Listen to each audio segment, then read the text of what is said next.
the National Broadcasting Company presents The Adventures of Sam Spade, Detective.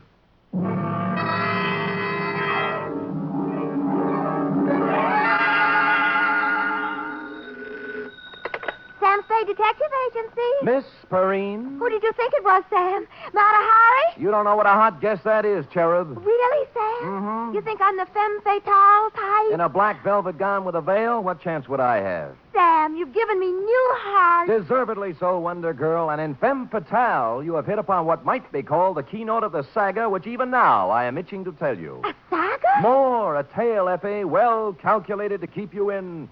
Oh, no, we better put that another way. But while I mull a subtitle for this Oriental tapestry, find yourself a copy of something by Eric Ambler or E. Phillips Oppenheim and bone up on the ground rules of international intrigue. Ooh, international? Ooh, yes. The next 39 steps you hear will be me walking up to the door in my black Homburg and velvet collar, with my pockets bulging with plans for submarines, supersonic airplanes, and secret fortifications, and my tongue a wag with a report which will echo around the embassies of the world as the Cloak and Dagger caper.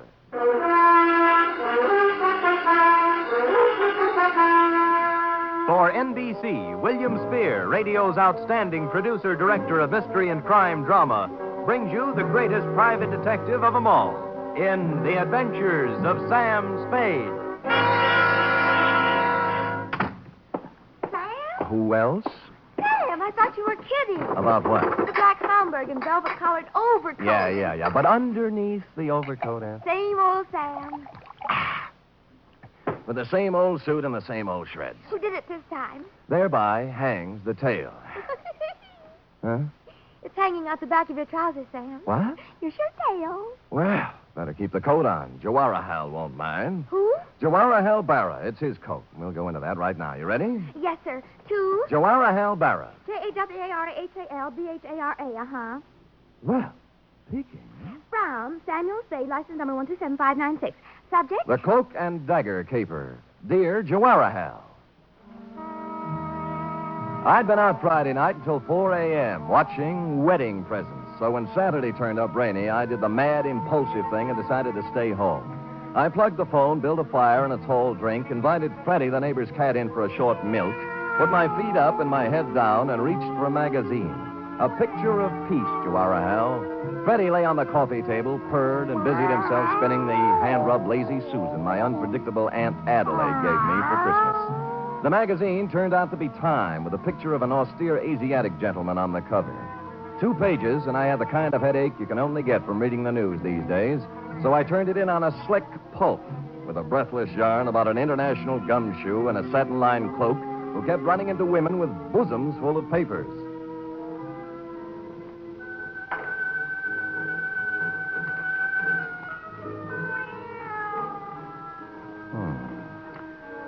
She gazed up at him, her eyes smoldering, heavy-lidded. You, she faltered. You are Sheridan Ballard. Mr. G, too? He nodded. Her knife made a glistening arc, stopping as his hand met her wrist, gripping it like a vise. You liar, she hissed. With the other hand, he ripped away her veil, smothered her lips in hot, fierce kisses, felt her go limp in his arms. Now, Zelda, my girl, he whispered, let's have the plans for that plutonium-powered rocket ship. Ah! Veiled ladies, yes. Mr. Spade? Huh? Well. What can I do for you, Veiled Lady? You do not mind that I come in so? How did you come in so? The door is open. I see sitting in chair an attractive man. So? So, you are perhaps working on a remake of The Thief of Baghdad for television? Black tube, of course. Oh, you mean this what I have on? Also this what you haven't on. You keep out of this, Freddie. I saw her first. So, you just happened to be wandering past my door and popped in, is that it? Miss, You may call me Shalimar. Hmm. No, I do not just pop in. I come by design. Well, just what kind of designs do you have in mind? Mr. Spade, Hmm? you are Private Eyes? Shalimar, I am Private Eyes. You got troubles? Much. How much? I am beloved of Ahmed.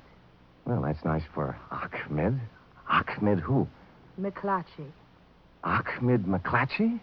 How do you explain that? He has 2 American names. Oh, figures. You are a friend of Ahmed, too? Never heard of him. Oh, perhaps, Mr. Spade, perhaps you forget. Ahmed McClatchy? No. No? Never forget a face. What's the matter with Ahmed? Hashish. Dope? Much. He has the wild dream, the night horse, the what you call hallucination. Hallucination. You have told others of Ahmed's visit to you? I have told no one of Ahmed's visit to me for the simple reason that he... Hold. Huh? Do not pile upon one falsehood another. Well, Ahmed has to you paid a visit, this I know. Oh? Now, if you will be so kindly, I will join you in the ring. Now, wait a minute. Why don't we... Sure. Mm-hmm. You do not want to talk with Shalimar?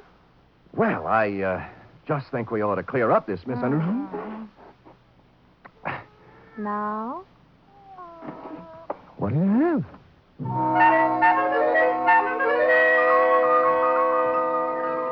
Had I been the Sultan and she Scheherazade, the book would have gone on for 20 more volumes. It was all there, the veil below the eyes, the jacket and long satin pants, plus a superabundance of what sultans look for when they are employing a harem. I fumbled around putting I don't know what into a couple of martinis, found more milk for Freddie's saucer, and then set all three between us on Aunt Adelaide's Lazy Susan. This I like, Mr. Spade. Fine. Now we talk. Drink your milk, Freddie. Now we talk. Yeah. Oh, you have match? Oh, my purse. Oh, I'll get it for you. Oh, move now. You're almost stepping on it. Oh, so clumsy. The lipsticks, it are on the chair. Yeah, I see it.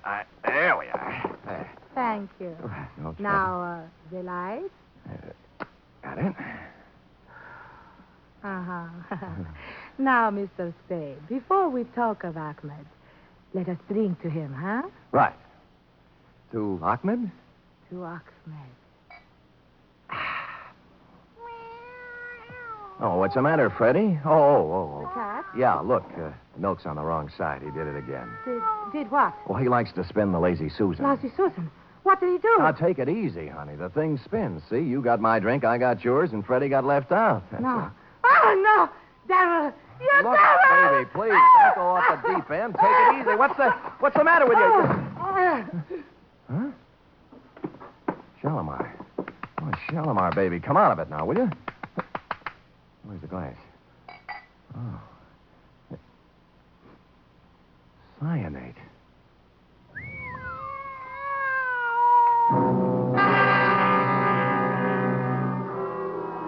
So that took care of Shalimar. The purse had nothing except the usual feminine claptrap, hairpins, makeup, and cigarettes. No keys, no identification, nothing except for a locket around her neck, which was something you don't run into every day. A strange hand-wrought disc-shaped thing with what looked like the face of a clock on it. 12 Arabic symbols where the hour should be, and a pair of hands pointing to 4. In some Jawaharlal, it was the sort of thing Sheridan Ballard, the man called G2, yawns over, which struck humdrum me as a little bit out of the ordinary. It struck Lieutenant Dundee of Homicide the same way. Look at me, Sam. Look into my eyes. Dundee, I didn't know you cared. Well, I don't...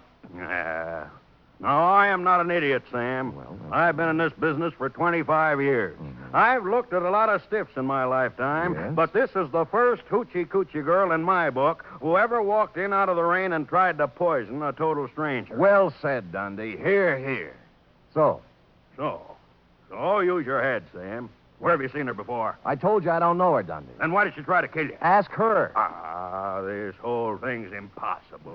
Harem, costume, poison, Shalimar. Fantastic, I know. I'm sorry. All right, get out of here. The print man, the ME, and the photographers will be here in a minute, and you'll only get in the way. Where'll I go? Anywhere. Find out who this dame is. Who's going to pay my fee? Well, scram. Bidding farewell to the gentle lieutenant, I took off into the rain, bound I knew not where. I bought a paper and settled down in a one-armed coffee joint, drank 3 cups of coffee, and came up with 3 leads. First, the ballet master at the Opera House. Scheherazade, we are not doing till 3 weeks yet. The costumes are all packed up still, and I am missing no ballerinas. Now again, golden apple princesses. 1 and 2, and 1 and 2.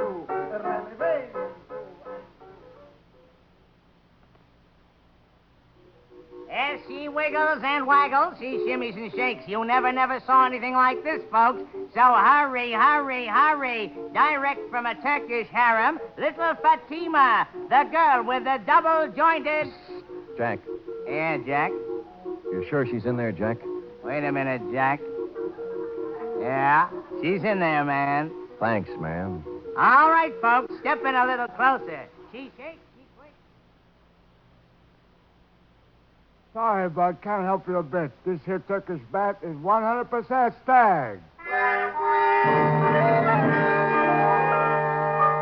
Homeward bound, I was walking down Grant Avenue when I passed a little shop near Pine Street. Gold lettering on one corner of the window spelled out, Hatchadurian J. Pappas, importer, curios.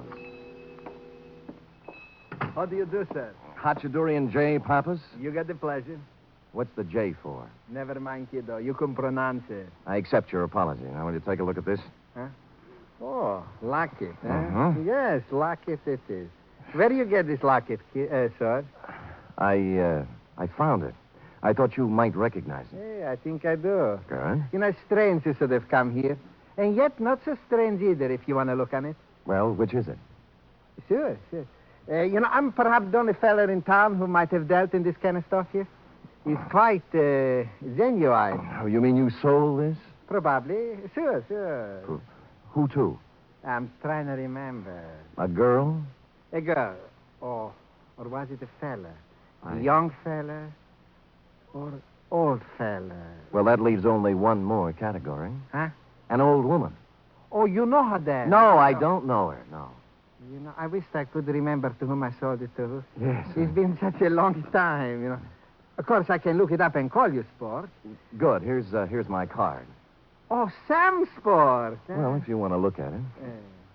You said it's genuine, huh? Oh, sure. Secret Society medallion. 16th century. It's from the Indian state of Kashmir. Kashmir? Sure, kiddo. Kashmir. Hey, what's the matter with you? Don't you understand English?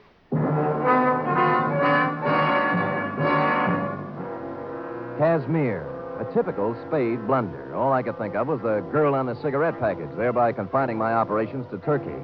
But this opened new doors. The first, the most obvious, and ultimately the correct choice was a flossy nightclub known to the town's well-heeled party folk as the Vale of Kashmir. It was dark when I got there, but the front doors hadn't opened yet. Around at the side, an alley led up to the trade entrance, next to which stood a huge, wedge-shaped character with a swarthy complexion marred by a scar down one cheek. And to make him even more Oppenheimish, he was wrapped in a black, tent-sized opera cloak. I nodded politely, he spat, and I went inside. The Vale of Kashmir is a sumptuous bistro, even on ordinary nights, and this night was obviously to be more than ordinary. The table across the end of the floor was banquet-sized. The place was hung with Kashmiri flags, and the picture of an old man who looked familiar was hung from the middle of one wall. The maitre d' was talking to an important-looking gent near the long table, and I walked over to them, pausing only to note one of the dancing girls practicing in a corner in her Shalimar-type costume. Felt like I was close to home. And the curry. You understand? Not too hot, yes, Excellency. It shall be as you wish. The florist will be here promptly with the flowers. I trust you will be prepared to take care of them. Excuse me, gentlemen. Eh? My name is Spade. Rajput Singh, sir, at your service. Please, Mr. Spade, we have... No, not at all. Not at all, my good man. What is it, Mr. Spade? Are you in charge here? I am the head waiter, sir. This gentleman is the Kashmiri proconsul. Oh, forgive me, Your Excellency, but... Yeah, sorry. Not at all. Do you have a dancing girl here named Shalimar? Shalimar? No, what? Probably used another name. How about Ahmed? McClatchy. Right, where is he? A former employee as of this afternoon is Ahmed McClatchy. Who is this? My chef. Today, of all times, he does not show up. You know where he lives? Oh, I can look it up, but... Please, sir, the proconsul and I, the banquet tonight, the arrangements, the Prime Minister himself is our guest. Sure. Just one more thing. Proconsul, have you ever seen one of these before? What is it? A secret society medallion, they tell me. Who tells you this? Hatchadurian Pappas runs a little curio store on Grant Avenue. Know anything about it? Secret society is right. The circle of 12. You see here? Hmm? The hands point to 4. Yes, the 4th member, this means. The hand straight up is the leader. You seem to know what you are talking about, head waiter. Kashmiri culture is a hobby of mine, Excellency. This is an ancient, subversive organization dating from the time of the Mughal conquest of the 16th century. Very interesting. But of little significance now. The Circle of 12 has been dead for 3 centuries. If you will excuse me, Excellency, I'll get for Mr. Spade Ahmed's address, and then I will... Hold it. Ahmed!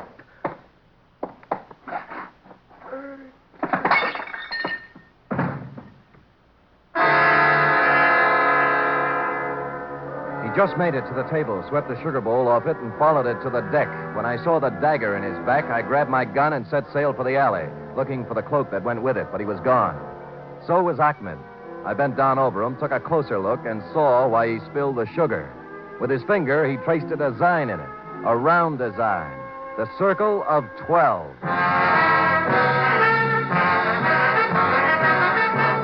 You are listening to the weekly adventure of radio's most famous detective, Sam Spade.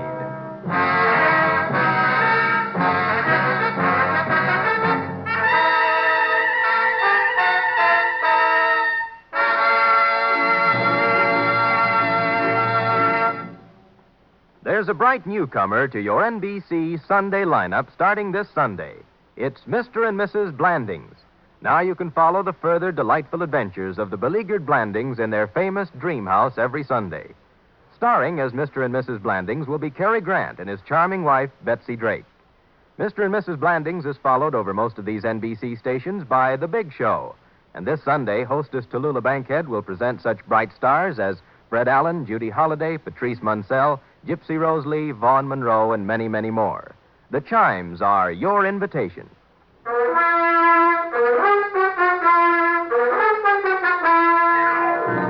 And now back to the Cloak and Dagger caper, tonight's adventure with Sam Spade.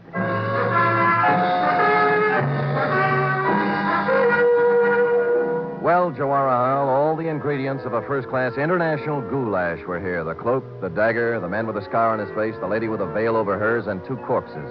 By now, Dunne had completed activities with corpse number 1 at my apartment, so I hustled him down to the Vale of Cashmere and put him to work on number 2.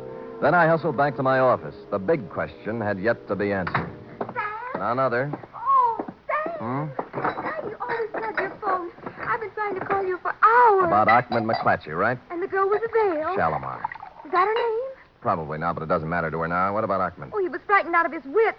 He said somebody was going to kill him, and I told him he'd come to just the right place because you were strong and brave and Good. wonderful. Good. And he cried. Good. And I cried. Good. But wait. Hold it, Eff. Yes, Sam? What happened when all the crying was over? Well, I sent him up to see you, Sam. I couldn't He call. just told you somebody was going to kill him, that's all? Yes, Sam. That's why he was crying? Oh, no, Sam, no. That's not why Ahmed was crying. Why? He didn't care for himself. He's the selfless, generous type. Angel child, who was Ahmed crying over? The man in the paper. What paper? It's in all the papers, Sam. The Chronicle and the Examiner and the Call and even on the cover of Time this week. You see? The banquet. That's whose picture it was. Sir Jawahar Hall Bara, the Prime Minister of Kashmir. Look at the small print underneath, Sam. On him, the hopes of Asia. You see, that's what hurt Ahmed, Sam. Not for himself. He said they're going to kill Sir Jawahar Hall.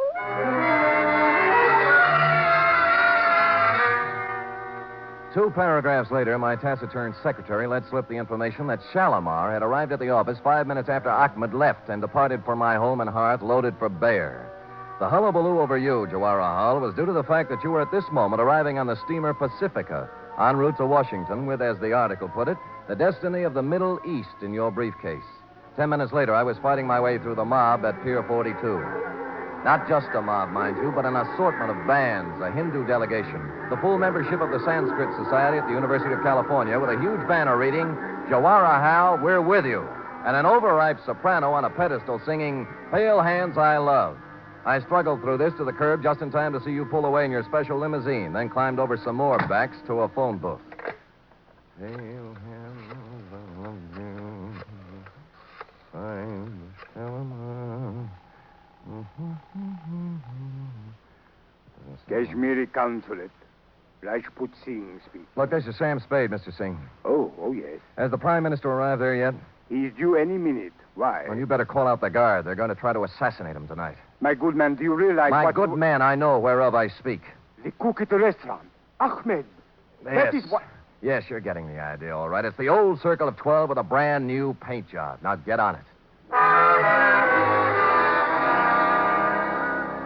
My next move may sound to you like a combination of negligence, indolence, and ennui, Joarahel, but I must remind you that I was not employed on this caper, was receiving no stipend for risking my ever-loving neck, and had added up the figures in the problem of primary interest to me, namely, the lady who tried to kill me on page 2. I therefore entrusted responsibility for your health and that of the Middle East to the proconsul, made my way home, put on my slippers, and set the lazy Susan on the floor this time for Freddie to play with. Where was I? Oh, yeah. Now, Zelda, my girl, he whispered, let's have the plans for that plutonium-powered rocket ship. Somehow, this all seems logical now. Never, she breathed. Rather death, Mr. G2, than to betray my country. Quiet, Freddie. Oh, no, not the buzzing now. Oh, no, wrong. Mr. Spade. Oh, hello, proconsul. May I? Do. I have taken every precaution. The Prime Minister, he's on his way to the banquet now. Good. There's one thing I must ask of you. Oh? Absolute secrecy. Yeah. The mere knowledge of that such an organization as this... Circle of 12? Yes, exists would give added strength to a disloyal opposition in our country that may express itself in a manner disastrous to our purposes in sending Jawaharlal to Washington. You understand? Well, it's taking me a while to learn the ground rules in the International League, but I get the general idea. You have spoken of this to no one? No? Oh, excuse me. Hello? This is Hachidurian the Papa, sir. Oh, yes. It took me a great deal of long time to check my records, Mr. Spade, but I finally found it. Oh, what's that? The gentleman who bought the set of 12 Kashmiri medallions, like the one you saw me in my shop. Oh, yes. Yeah, his name is Rajput Singh. A foreigner fella, I think. He's the Kashmiri proconsul here. Oh, well, gosh, thanks, Dorothy. This is Hachidurian the Papa, sir. I found it just now. Look, Dorothy, after all you've done for Alice, the least she could do is thank you. And you can tell her that from me. Now, bye, honey. So long, kiddo. Silly kid. Silly. Let's see now, where were we? You have just given me your assurance you would maintain strictest secrecy in this unfortunate matter. Oh, yes. Well, now I must go. They're expecting me at the banquet. Thank you again, sir. Not at all. Your service to our country and the world will find expression, I hope, on some later day. Good night. Good night. Freddie, please, not now. Down the phone. Well, Cloak and Dagger in the flesh. Going modern on me with that gun, aren't you? Put down the phone. What if I told you I'd already made the call? I'd say you were lying. The line is tapped outside. You figure the angle's hefty. In my business, I have to. When's it coming off? For the Prime Minister, any minute. For you, right now. Oh. He's got you fooled, too, huh? They're right there. Who? Rajput. You're a fall guy, doing the heavy stuff. If it kicks back, you get it, and the other 10 laugh. You think you could talk me out of it, huh? Why, that's the last thing in my mind. I'd never think...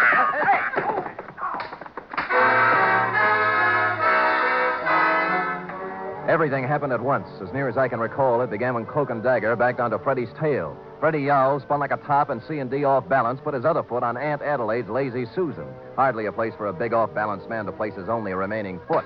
About then, I kicked him in the stomach, grabbed at the gun, which skidded into a corner, and we went over and over for a while. C&D tore at my suit with his claws and teeth. I beat his head with an ashtray, and Freddie sat quietly in the corner and washed himself. At length, tiring of the ashtray, I beat his head on the radiator. And dear Cloak and Dagger gave it up with a long, unhappy sigh.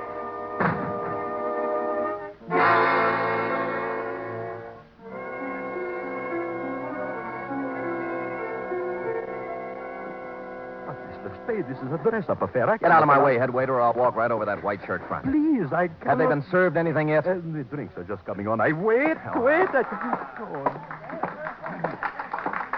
And now, my countrymen, Before we introduce our guest of honor, Sir Jawaharlal Bara, our beloved Prime Minister, I suggest we rise and toast our country. To Kashmir, may she...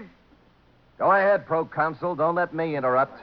Please, not here. The standard remark is, what is the meaning of this? Aren't you going to ask me? I'm supposed to be dead. Is that what's throwing you? Mr. Spade, please, a toast is about to be drunk. You cannot... Where's my drink, Proconsul? Gentlemen, there was at one time a custom in our country for the host to exchange glasses with the guest of honor. Permit me, Jawaharlal. To Kashmir.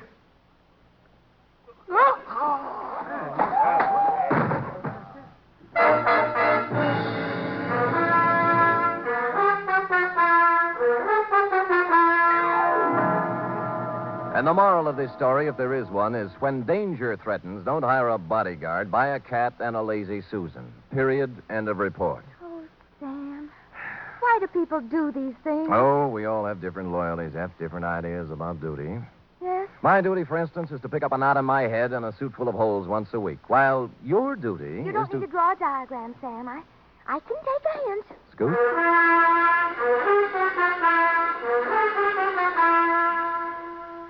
Three chimes mean good times on NBC. This Sunday, Theater Guild on the Air presents a light, laughable, lovable comedy. It's The Fortune Hunter, and it stars Gene Crane and John Lund. You're invited Sunday to another outstanding one-hour production by Theater Guild on the Air. And a reminder, there's a bright newcomer to your big Sunday lineup on NBC. Mr. and Mrs. Blanding, starring Cary Grant and Betsy Drake.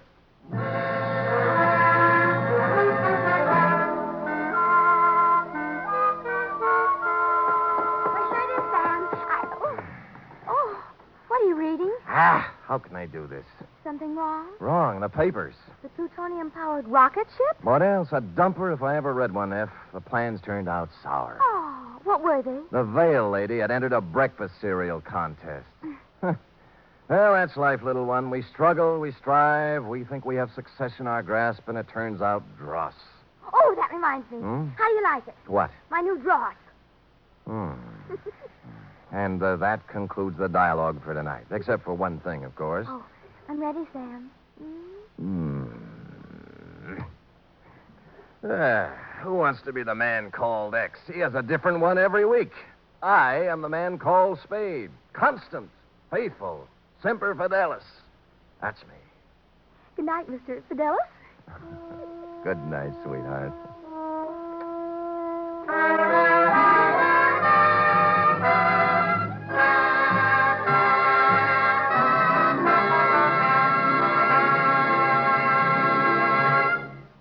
The Adventures of Sam Spade are produced, edited, and directed by William Spier. Sam Spade was played by Stephen Dunne.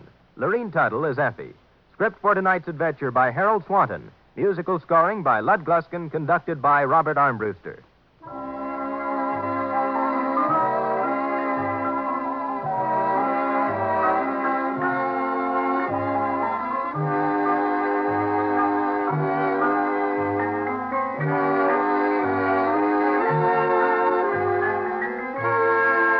Join us again next week, same time, for another adventure with Sam Spade.